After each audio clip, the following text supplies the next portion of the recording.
All right, me. It is Sunday. It's some Sunday in October.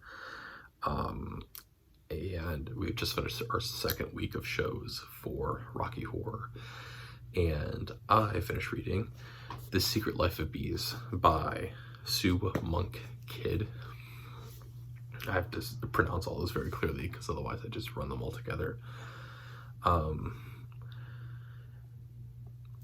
I think the first thing to say about this book is that because this is inherently a book that is not meant for me. There are things that I can describe and I can talk about, but not ever really fully understand, right?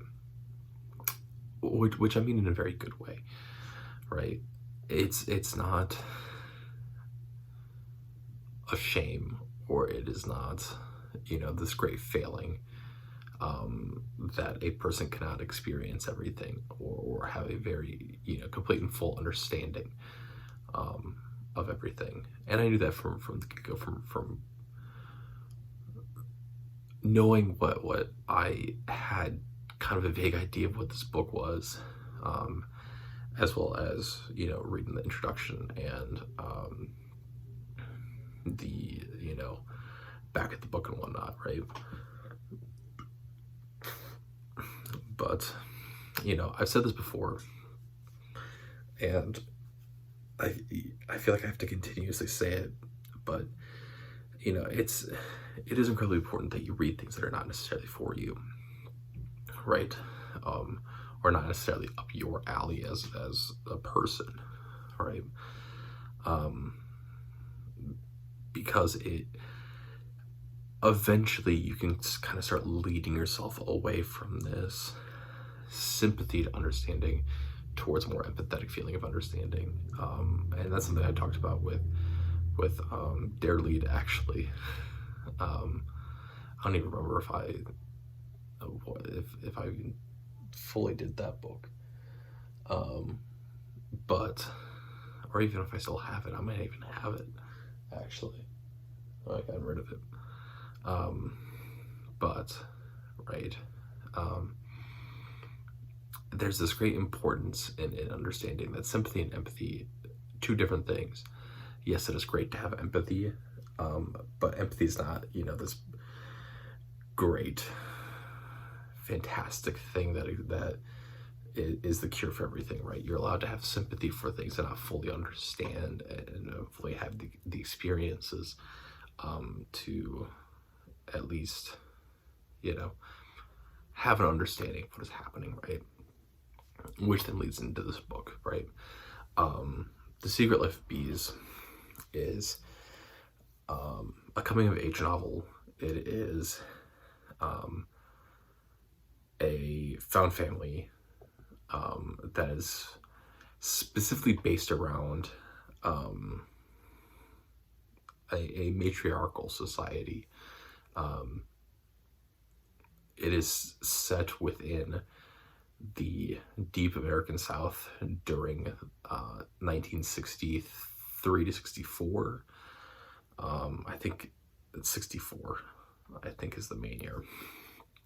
But, this massive time of cultural upheaval within the United States, specifically within the southern United States, and the forced integration that was signed into law at that point, right? Because it is a changing of life for a lot of people, much for the better, much for the better, and the dealings within this, right? So yeah. The big reason why I say that, this is something that I can talk about and express, but I can fully understand, is because that it is there's a lot of the writing and a lot of the book that is specifically inherently about this relationship with someone who is presenting as a woman and expressing as a woman, and themselves and their mother, right? And kind of like society around them as a whole, right? You have our main character, Lily, who is 14 years old and is dealing with all of the kind of traditional growing up and being 14 stuff, but also dealing with all of it without a mother, right? And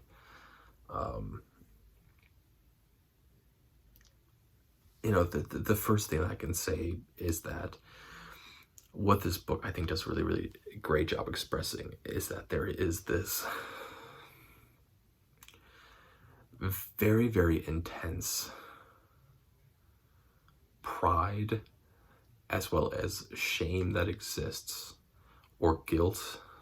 I think shame is the more correct word, that exists about one's own body growing up as a woman. And I mean, this gets mostly expressed at the beginning, but it gets a little bit expressed throughout. But is mostly focused on her going through puberty. And the one that sticks out to me is that when Lily is expressing that she has gotten her first period, it's described as a pride so great that she was only willing to ever show Rosaline, who is her kind of stand-in mother, is really a housekeeper of sorts, which to me expresses this great, that it is this great pride that exists, but also this great shame, right, of where it is so unwilling to talk about that exists, right? Even though it is a completely natural process to happen. And then Lily does this and follows up with this a couple different times, of where when she is talking with men and wants to get out of the conversation, specifically with the lawyer, she immediately claims that she's having female trouble, and that basically just ends the conversation, right? Which is another one of these things of where, like, there's a shame that exists of where, right, this is a thing that's supposed to be hidden and not talked about, and kept secret and away from everyone else. So yeah. And the other thing to bring up with this is there's also a lot of expression about Lily within her own body, and her discussion of her classmates and things, and her comparing her own body to her classmates' bodies. So yeah. I would say the second major portion to this book, really it's the first major portion, is the connection between a woman who's growing up and their mother, right? And the use of bees here, to me, makes a great deal of sense. And we get snippets of it throughout, by the way, that August describes the relationship with bees and how to treat bees, and also through the quotes that are at the beginning of each of these chapters. I think do a very good job at expressing, I don't want to call it a ubiquitous feeling or concept, but I guess what I'm going to call a hyper common feeling that I have seen both in person and expressed, about this relationship that occurs between a woman growing up and their mother, which is this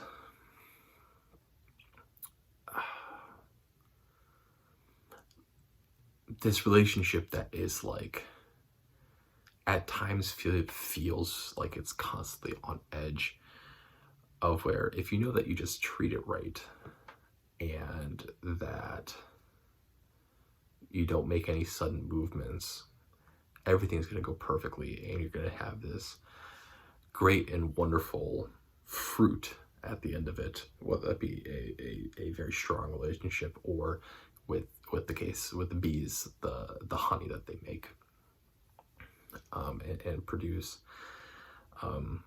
But if you do make any sudden movements, if you do destroy this kind of fragile relationship that exists, it can be incredibly painful and harmful for a short term, and then it returns to normal, right? And once again, this is a thing of which I can say these things, I can express these things, but this is not a lived experience for me, nor, and even though I can try to find the words to really, really kind of fully envelop what is being described within the book, and about relationships in real life, it's just not something I'm ever going to have the direct ability to fully say, right?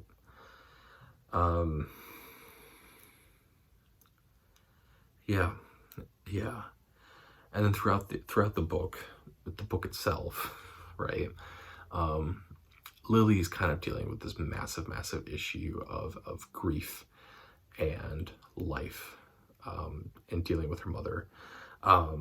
Lily has this memory of, and it's basically the only memory that she has of her mother, in which Lily accidentally kills her mother while her mother and her father are having a fight. And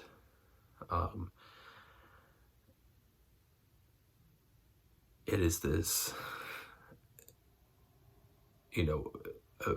wrenching thing of, this is such a deep longing and sense of desire for what Lily wants, and yet it is going to always be mired by guilt, mired by fear, shame, all of these things. And then Lily eventually finds out a little bit more about her mother because her father just refused to really ever talk about her. And she finds out more from August. And we learn Deborah is the mother's name, more of Deborah's backstory and things. And, we get at the end of this is that T-Ray, who is Lily's father, former husband of Deborah, really was telling the truth about a lot of things from the get-go. But there's more to the story that exists, right? Of where, yes, Lily did more than likely actually accidentally kill her mother. Yes, as confirmed by August, Deborah did abandon Lily for a couple of months right before this incident occurred. And it is this kind of wrenching thing of, as I think Lily kind of puts it towards the end, like you can have this foundation of lies in which that it is a lie, but you can have some faith in the little things, or you can have the full truth. And it's a question of which one is really better to have. And so, this continuing relationship between mother and daughter is now going to always be this massive strain, where Lily feels that she has to forgive both parties, right? she has to both forgive her mother and forgive herself for everything that has occurred, right? And then also along with the, the themes and concepts of mothering and motherhood, we have this beautiful little bit about the feeling of needing to mother oneself, right?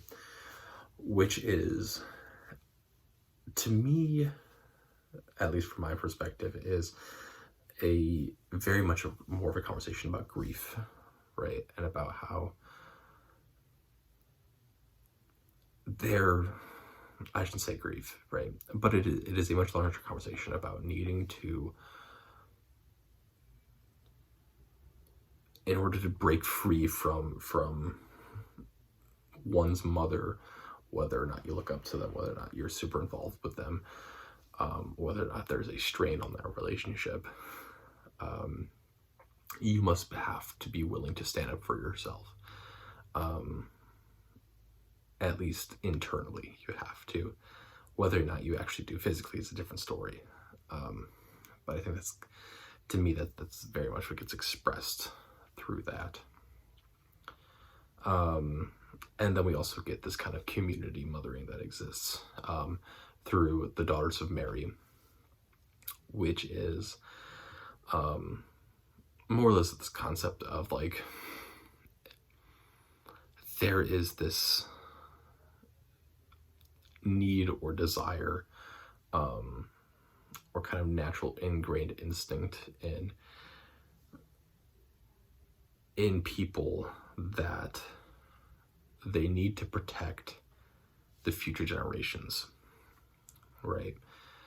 And in this case, right, you have Lily, who ends up being protected by 9 different African-American women at the height of the civil rights movement from having to go back to her father, who does not want her.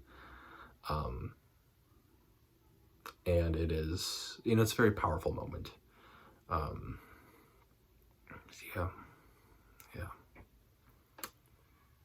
Yeah. Trying to think of anything else to, at least in the moment, to say. Very fantastic book, right? Once again, I can express a lot of things and I can talk about a lot of things, but to be,